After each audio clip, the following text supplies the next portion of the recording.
Coucou, bonjour tout le monde, moi c'est Merveille, je vous souhaite la bienvenue sur ma chaîne YouTube, j'espère que vous allez bien, moi je vais super bien.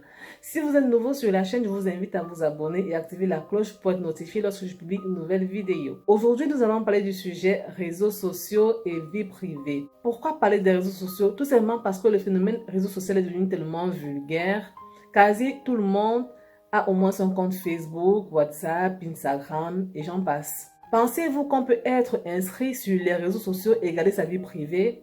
Pensez-vous que le fait d'afficher sa vie privée sur les réseaux sociaux est une bonne chose? La suite de cette vidéo va me permettre de répondre à ces deux questions et je vous invite à donner votre avis également en commentaire.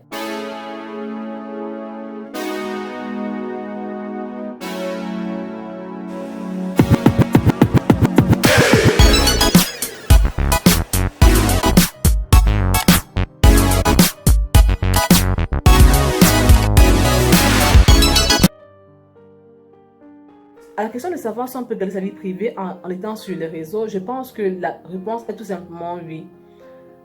Il suffit juste de filtrer les informations qu'on laisse se percevoir par les autres. Il suffit de filtrer ses publications, de filtrer les commentaires que ses amis laissent sur les publications. C'est tout simple et voilà, votre vie privée restera privée. À la question maintenant de savoir si le fait d'afficher sa vie privée sur les réseaux est une bonne chose ou pas, je pense que cette question a deux volets, peut être vue dans deux angles. Le premier angle, c'est l'angle pour, et le deuxième angle, c'est l'angle contre. En ce qui concerne le bon côté de la chose, c'est-à-dire le bon côté du fait d'afficher sa vie privée sur les réseaux, premièrement, on a le fait que ça te permet de t'exprimer. Beaucoup de personnes s'expriment en publiant quelque chose, en disant parfois même des trucs qui sont intimes à eux. Le fait de publier un truc, de publier leur vie, pour eux, c'est leur façon de s'exprimer et ils se sentent à l'aise comme ça. Ça, je respecte cela. Le deuxième bon côté de la chose, c'est que c'est un moyen de se rapprocher de ses contacts.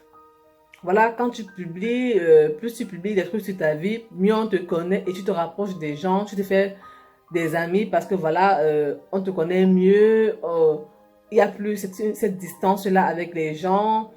Voilà, tu gardes une bonne communication, un bon contact avec tes proches. Voilà, c'est ça le deuxième bon côté de la chose. En ce qui concerne maintenant le mauvais côté de la chose, je pense que, premièrement, ça gâte le mystère. Selon moi, une personne doit laisser les autres la découvrir. C'est-à-dire, pour moi, tu ne donnes pas toutes les informations de toi, de sorte que même un inconnu vient, il te connaît de A à Z. Tu donnes un peu et le reste, tu laisses la personne chercher à découvrir. Ça veut dire que si tu as mis sur ton compte que tu as, disons, 30 ans, tu habites tel endroit, tu fais des études dans tel, tu as tel niveau scolaire, ou alors tu travailles dans telle boîte depuis telle année, ou alors tu es marié à tel, ou encore, je ne sais quoi. Bref, tu as mis tout ton CV et tout ton, je sais pas quoi, toute ta vie, quoi, sur les réseaux sociaux. Pour moi, ça gâte le mystère, quoi. Donc, ce qui fait que quand une personne vient sur ton compte, sur ton profil, il voit exactement tout. Et après, si la personne même t'écrit, elle a pu rien te demander parce que voilà, tout est déjà là-bas, quoi.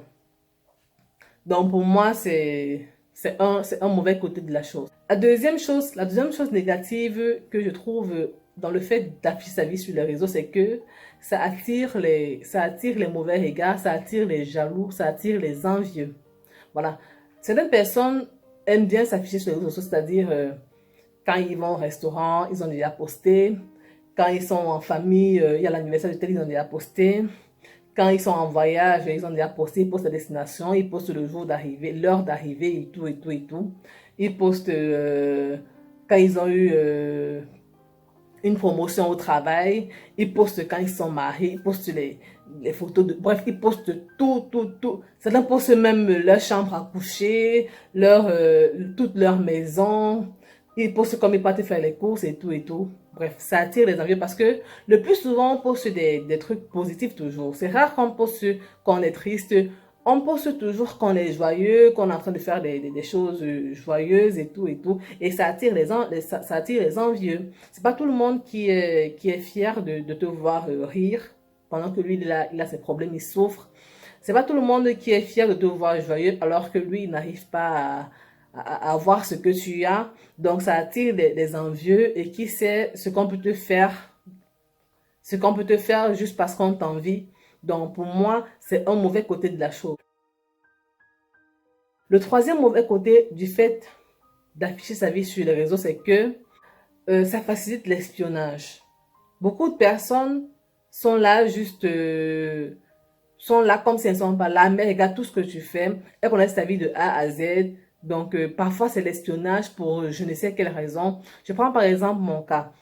Ça m'arrive souvent que peut-être je suis amie avec une personne, une ancienne connaissance, peut-être un ancien camarade ou un ancien voisin ou que sais-je. Et on reste amis longtemps et je ne me rends même pas compte qu'on est amis. Et un jour, comme ça, la personne m'écrit ou j'écris à la personne. La personne me dit, oh, je vois juste, je vois comment ta vie, machin, tu fais ci, tu fais ça. Donc, tu vois, tu n'es même pas au courant. Tu ne sais même pas que quelqu'un est dans ta liste d'amis, mais cette personne qu'on a fait toute ta vie, elle te raconte même des choses, même que je ne peux pas imaginer qu'elle connaît, parce que voilà, je te disais qu'elle n'est pas dans ta liste d'amis, mais elle regarde tout. Et cette personne ne like jamais tes posts, cette personne ne commente jamais. Mais comme ça, du jour au lendemain, peut-être tu te rends compte, tu fouilles ta liste d'amis, tu vois son nom, tu dis, mais hey, je sais, mais telle personne, tu lui écris et voilà, tu te rends compte que cette personne regarde tout sur ta vie, elle ne dit jamais rien, tu ne sais pas ce qu'elle peut faire avec les informations qu'elle récolte sur toi. Donc, c'est ça, c'est en quelque sorte de l'espionnage. Un autre exemple d'espionnage, je prends toujours mon exemple. Une fois, quelqu'un m'a fait la cour et voilà, j'avais presque personne chez qui me renseigner sur la personne parce que vous voyez, quand quelqu'un vient vers toi, tu dois quand même te renseigner pour savoir si c'est une bonne personne, si c'est une personne sérieuse, si c'est une personne de bonne moralité, si c'est une personne avec qui je peux t'engager et tout et tout. Il me dit qu'il a 31 ans et il est sans enfant. Je dis donc, ok, je prends son nom complet. Et l'erreur que certaines personnes font souvent, c'est qu'ils mettent leur nom complet. Bon, je ne sais pas si c'est une erreur ou c'est une bonne chose, mais moi, je ne le fais pas. Pour moi, c'est un choix et je pense que ça ne sert à rien de mettre son nom complet sur les réseaux. Bref, c'est une parenthèse. Donc, je prends le nom complet de la personne, je vais taper sur Facebook spécialement. Je retrouve dans le compte Facebook de la personne. Je fouille les photos, les posts, tous les posts et tous les commentaires et tout. Je vois des petits détails, mais je ne vois pas grand-chose, tu vois. Je ne vois pas grand-chose. Et maintenant, dans les commentaires, je trouve son frère. Je vais dans le compte de son frère, je trouve les commentaires de son beau-frère. Donc, je remonte au point où je cumule des informations vraiment privées de lui. Parce que tout était sur les réseaux, dont les gens disaient tout dans les commentaires, disaient tout via les publications et tout. Et tout. Je me rends compte qu'en fait, il est marié. Il n'a pas 31 ans comme il m'a dit, il a 38 ans, il a 3 enfants, juste parce que j'ai fouillé sur Facebook. Vous voyez? Donc, c'est un moyen vraiment d'espionnage. Je n'ai pas traqué son téléphone ou je n'ai pas hacké son compte, rien de tout ça. J'ai juste regardé et je suis tombée sur des photos de lui et sa famille. Bref, parce que les gens regardent pour leur vie privée. Donc, c'est une façon de vous dire en fait que quelqu'un peut facilement vous espionner en passant par vos différentes publications, par vos différents commentaires, bref, par tout ce que vous mettez sur les réseaux sociaux. C'est ça en fait. En gros, on peut dire que le fait d'afficher sa vie sur les réseaux, ou alors une partie de sa vie, pour mieux dire, est une bonne chose. Et après, c'est pas toujours une bonne chose parce que voilà, c'est un moyen de faciliter la tâche en fait à ces personnes qui ne veulent pas forcément du bien. Par exemple, les réseaux m'ont permis de rencontrer plusieurs anciens camarades avec qui j'avais plus de contact, c'est-à-dire les camarades même du primaire, du secondaire, avec qui je suis fière aujourd'hui de pouvoir discuter à nouveau. Les réseaux m'ont permis de me faire de nouveaux amis même, oui.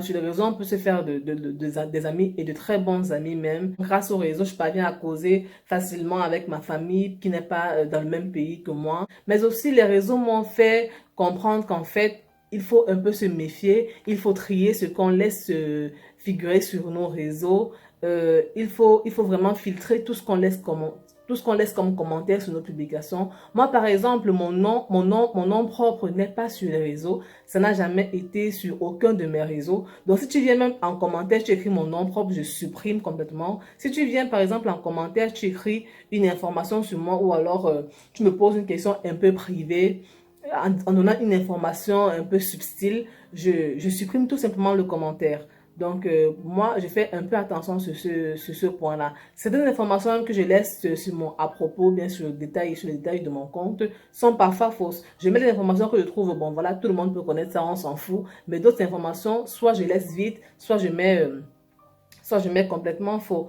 Donc, pour moi, je fais un peu attention à mes réseaux et je suis pas là tout le temps pour dire que voilà, je monte, je poste, je descends, je poste. À la limite même, parfois, je peux faire une balade et tout et c'est peut-être une semaine après que je poste un statut sans mettre la date, sans... Donc, pourquoi on ne puisse pas facilement tracer ta vie en fait? Nous sommes arrivés au terme de cette vidéo. J'espère qu'elle vous a plu. Je vous remercie de l'avoir suivi jusqu'à la fin. Je vous invite à laisser vos différents avis en commentaire, à partager la vidéo, à inviter vos amis à s'abonner. Et je dis avant tout que tout ce que je dis, c'est juste mon opinion. Je n'ai pas le monopole du savoir. Toute personne reste libre de faire ce qu'elle veut de sa vie, de ses réseaux et tout. Je connais des personnes qui mettent tout sur les réseaux. Ils sont libres de le faire. Moi, je n'ai dit que ce que je pense et ça n'engage que moi. Donc, je ne m'adresse à personne particulièrement. Je ne vise personne, qu'on soit clair sur ce point-là. Sur ce, je vous souhaite, je ne sais pas si vous êtes en journée ou en soirée chez vous, une bonne journée en tout cas. Portez-vous bien et j'espère qu'on se prendra très bientôt en fonction de ma disponibilité.